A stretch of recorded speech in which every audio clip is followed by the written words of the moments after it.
So we will get to the USC-Georgia Southern matchup, but we also have to point out, setting the table for this game, is that Clay Helton just got his butt kicked by a former USC coach. We're talking about former USC linebacker coach Matt Entz, now the head coach at Fresno State. And just to kind of set the scene here, if you follow the betting lines, and I do, Mark Rogers does, a few other people do here at the Voice of College Football.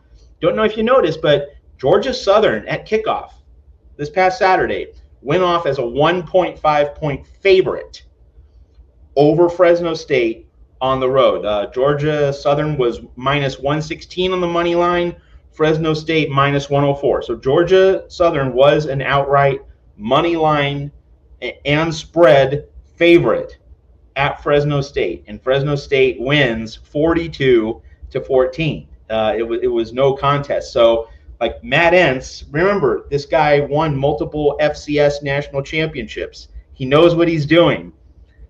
Can we say the same for Clay Helton, or at least to the same degree? So, Ethan, Matt Entz mopping up the floor with Clay Helton. What an interesting little lead-in to now Clay Helton playing USC. Yeah, it really is a really interesting lead-in, Matt, especially because, Clay Helton, I saw something that he's stayed in California this whole time. So, they flew in for the Fresno State game, and they've been in California practicing ever since. I don't know if this is 100% true. I'd have to confirm and see if this actually happened, but I saw something that he was taking the whole team to Disneyland. Again, don't take that with a grain of salt, because I'm not 100% certain that that's true. Wait till the photos come out, but I did see a rumor floating around there that was some of his plans for this week. But yeah, I don't really think in the first year of Matt Entz, Fresno State's going to, run away with the Mountain West. I don't even think that they're going to be one of the top 3 or 4 teams in the Mountain West, just based on how they looked against Kansas, because Fresno State in its past has been one of the best, most competitive, most fun to watch, non-Power 5 teams. And they'll go in some of their better years, and they'll go on the road, and they'll, give those teams a scare, or they'll beat them. We know this from the last couple of years of the Pac-12 when Jake Haener was the quarterback, them going into the Rose Bowl and beating UCLA, them, taking Oregon State down to the wire, all that kind of stuff. So them getting just kind of completely, run amok by Kansas is not a good sign. And then their quarterback, EJ Warner, has just played pretty poorly. I understand why Matt Entz would want to install him, because he's like a really experienced guy. He's been around the block, and I think this is his 4th or 5th season, and he's been to Temple and he's been to Rice. And so he's had a lot of starting experience, but he just really hasn't looked very good at all. In his 2 games, because Fresno State played week 0 against Kansas, like I mentioned. He's 38 of 56 with 355 yards, no touchdowns, and 4 picks. So not very good numbers. And yeah, even against the Clay Helton-led Georgia Southern defense, just really wasn't getting anything going in the passing game. The really big story for Fresno State's offense and why they were able to put up so many points is that their run game just completely decimated Georgia Southern. 351 rush yards and 5 touchdowns on the ground. So just completely could not stop a sneeze in the run game at all. And again, it's a team that hasn't really looked incredible and is led by a quarterback that hasn't looked that great. So, if they could even, cut Fresno State down to half the yards and half the touchdowns, that puts them in the game, and half the yards and half the touchdowns on the ground, but couldn't do it. Surrendered 351 rush yards and 5 touchdowns. So, given how USC's running back room has looked, that is should be a big emphasis this week. Because as USC fans have seen, it doesn't matter how bad Clay Helton's run defense looks in one week. He's not going to adjust the next week. He's just going to get run all over again. That's what happened, all of the last few seasons. So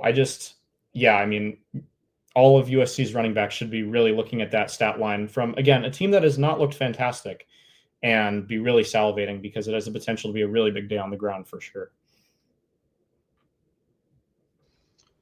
All right, folks, plenty more USC football talk coming your way here on USC Primetime Live here at the Voice of College Football. But first, A word from our sponsor here at the VOCFB. We'll see you in a minute.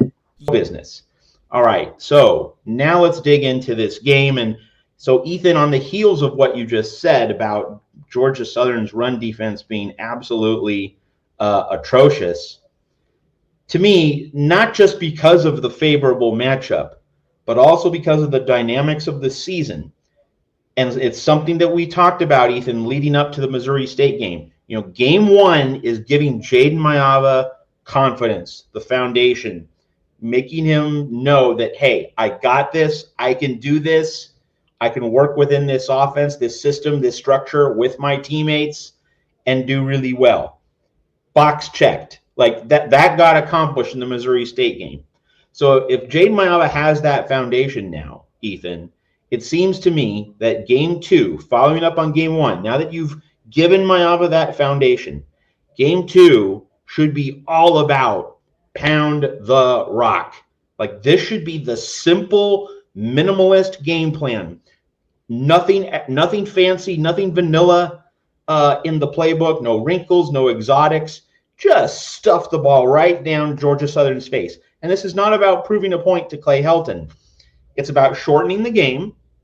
It's about building up your offensive line. Like you've built up Jaden Mayava's confidence. Now you build up the offensive line's confidence. And you do this not only to shorten the game, but if you have Barry Odom at Purdue, he's going to be looking very closely at this game film in week 3 on September 13. Don't show your cards, right? Don't give Barry Odom anything. And more to the point, if USC, let's just a hypothetical, if USC runs for 500 yards against Georgia Southern, you know that Barry Odom and his staff at Purdue are going to say, we have to stop the run. We have to stop the run. Like that's all Purdue's going to say in the locker room. And what that does is that gives Lincoln Riley the ability to have some really fun, interesting pass plays, some misdirection concepts. So in other words, you play the Georgia Southern game in a minimalist way to set up more of your playbook, more possibilities, and more of Jaden Mayava, bringing him kind of back into the forefront against Purdue. Because that Purdue game, it's a little bit connected to the Georgia Southern game in that the way you prepare for one game can then set up how you prepare for the next one. It's kind of a 2-game package. The Purdue game, given how well Purdue played in week 1 against Ball State, like this Purdue game doesn't seem like an automatic W. Yes, USC should definitely win, but I wouldn't quite chalk it up as like, oh, it's an automatic win. Kind of like, the way Rutgers was last season, the way Northwestern figures to be. No, Purdue might actually be decent, not very good, but, fundamentally competent enough that if USC trips over its shoelaces, that game could be troublesome. So, in terms of USC breaking into the top 25 of the polls, to kind of go full circle, connect back to the start of the show, an authoritative win at Purdue would get USC squarely into the top 25. I don't think there's any question about it. What was the big problem with USC last season just in terms of results? Couldn't win a Big Ten road game in the Midwest, right? So if USC hammers Purdue, the rankings are going to begin to catch up with the reality of this team. But anyway, Ethan, I made my point about play this game in a minimalist way versus Georgia Southern so that you can set up the full playbook, or at least a lot more of the playbook against Purdue. And you're kind of thinking not just about this Saturday, but the road ahead. Yeah, I think you make a lot of really great points, Matt. I'd just like to add a couple to the conversation. I think that that also allows you to kind of figure out your running back rotation a little bit more. I mean, everybody looked really great in that first game. And I think, like I said, after the first game, I think the depth chart is correct. Like, I don't think you're going to see too much more shuffling of the depth chart, but it allows you to figure out when to play which guys a little bit more and, see how these guys kind of behave in game. And because, you got 3 or 4 weapons in that running back room, all that you want to use in some of these Big Ten games. So just seeing how they can kind of handle shouldering the brunt of the offense's load, I think is worthwhile. The only argument I could see to the contrary to, letting Maava throw the ball a bit more, if Lincoln Riley goes this way, kind of trying to get into his head a little bit, is because Georgia Southern has a slightly better pass defense than Missouri State, assumedly, given that, like I said, EJ Warner has not been good. But, they kept Fresno State from, a passing touchdown all game, and he didn't have a ton of yards either. Like I said, all the yards, all the scoring was on the ground. So, just if you're trying to kind of do this like soft on ramp of Maava's confidence, where like, you have him play a team that was an FCS team a year ago, and then, so their defense is maybe slightly above FCS quality. And then, the week after, maybe you have him play, okay, now you're playing a real FBS team now, and a team that shut down a quarterback who's played at the FBS level for a handful of years. And so you're going to, have to watch his film and watch what he did wrong. And now, watch back your film and figure out how to attack it, and it's going to be a little bit more challenging. And the defensive backs are going to be a little bit more athletic and a little bit smarter and, just slightly better at everything. And then you get to Purdue and then it's slightly better. And then by the time you get to, in Illinois, one of the better teams in the conference, Michigan, then, he's realized, I can do it against Missouri State, and I can do it against Georgia Southern, and I can do it against Purdue, and I can do it against Michigan State. There's like this, like almost like stepping stone thing. And again, it's also a way to put up quick points if you want to get more Husan Longstreet and the backups in the game. So those are the arguments I could see for, just to play a little bit of devil's advocate for throwing the ball. But yeah, with the way the offense has kind of managed so far, I think especially early on, and especially in building up the lead, just let the running backs kind of take over. Because again, you could literally walk up to Clay Helton before the game, based on how, Georgia Southern's played so far this year, and based on Clay Helton's history, it seems like you could walk up to him before the game and say, hey, we're running the ball every play, and still rush for 200 yards on him. So yeah, I think doing that early on, like you said, is a great idea. So here's another point to consider, and citing something that Jeff Rodriguez said a few weeks ago before the season began. Jeff made the point, and it's very much worth considering, that you shouldn't worry about burning Husan Longstreet's red shirt, because in the era of NIL and the era of the transfer portal, like, you're here to try and maximize the players that you have in the year or years that you have them. You can't really worry about a second year or a third year. You just need to go throw players into the fire, give them a chance. And so, in game one, week one, Husan Longstreet gets the second half. He got a lot of reps, got a lot of snaps. It wasn't a case of, the QB1 playing 3.5 quarters and then the number two just getting like one or two drives in the fourth. No, Husan Longstreet got a lot of playing time, as did John Ray Reed, as the backup to Killian O'Connor. So are we basically on board with Jeff Rodriguez's, assertion that, it's a new era, transfer portal, NIL, you're not worried about preserving players anymore. You let them loose, you throw them into the mix every game, because Husan Longstreet could be kind of a Swiss Army knife, change of pace player. You give him a specific package or a specific set of plays. Let's just turn him loose in the second half once again, and basically create the idea that he's going to be playing a few snaps, maybe even a few possessions in every game. So talk to me about not just Longstreet, but also the Reed O'Connor rotation at center, and how much playing time you think USC should find for each of these combinations: Maava, O'Connor, and Husan Longstreet, and John Ray Reed. Yeah, I think at this point, based on how they played him in the first game and just kind of how he looked, I would assume that, burning the red shirt is not on the table. And, to be quite honest with you, I don't think it should be. I think that at this point, earlier in the year, I could kind of see the argument for it.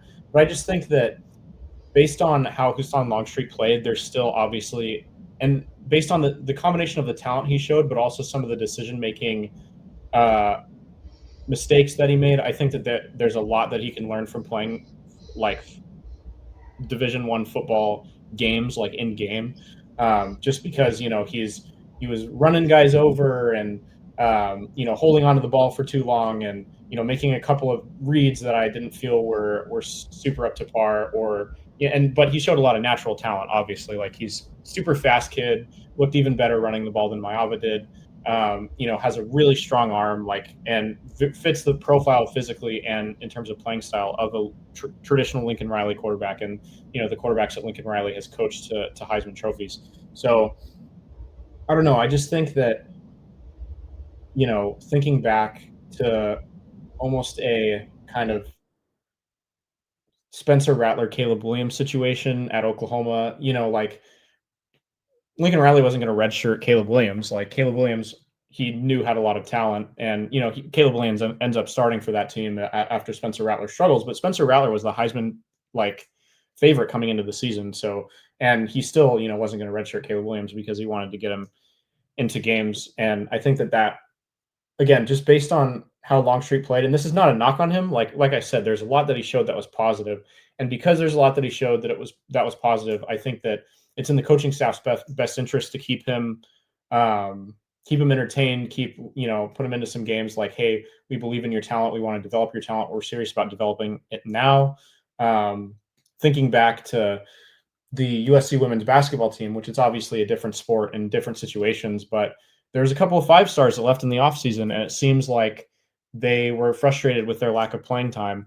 And I think that that's just kind of the reality of the era now, is you just have so many teams whispering in your ear, like, hey, they didn't play you, they don't believe in your development. Us over here, you'll become a starter immediately.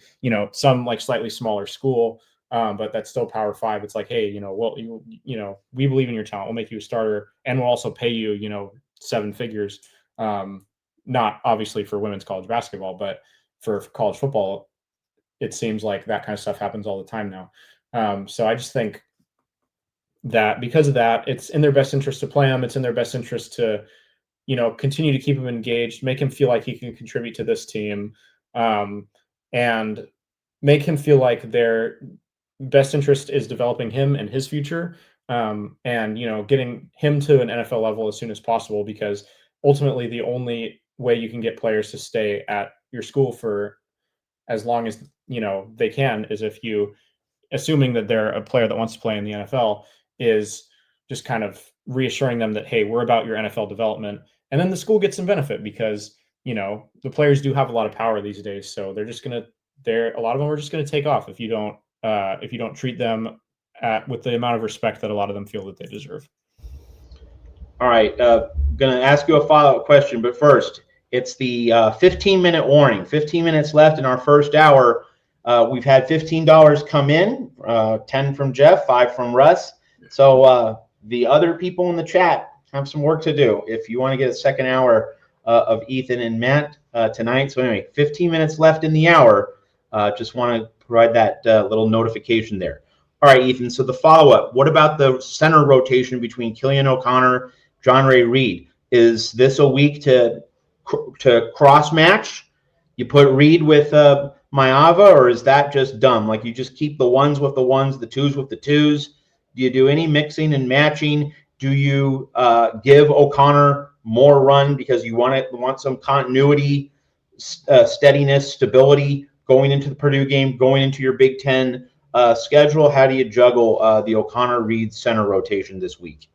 I would think that if you truly believe that John Ray Reed could become the starting center down the line, or starting offensive lineman in any capacity, but especially starting center, you should be playing him with Jaden Maava in this game, and maybe switching it around, especially if you believe you're going to be up by just as much as you were in the last game, and kind of able to put in Hassan Longstreet at halftime or kind of right after halftime. But I don't know. I mean, Killian O'Connor played really well. He was the second ranked offensive lineman by Pro Football Focus in the game in both run and pass, but behind only Alani Noah, who also deserves a shout out for playing a great game. So I mean, it really, I think, just depends on who Lincoln Riley believes in. Like, there is an argument for just continuing to play Killian O'Connor with Jaden Mayava and letting that chemistry develop. Just because, we talked a couple weeks ago when we were talking about the center rotation initially about how just kind of or it was last week on the pregame show, about how kind of jerking players around can really just be harmful to chemistry and be harmful to, just kind of developing momentum. And I just think, if you really believe in Killian O'Connor and, he proved enough to you in that first game, maybe you keep them together.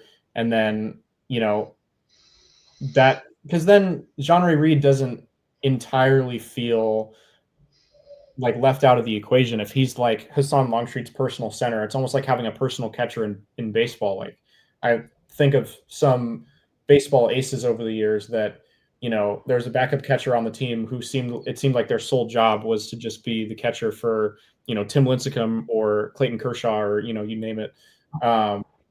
So that could be an interesting way to kind of keep Jean-Ray Reed in the loop. It's like, hey, if we get up big, you'll get in there, you'll get a lot of run.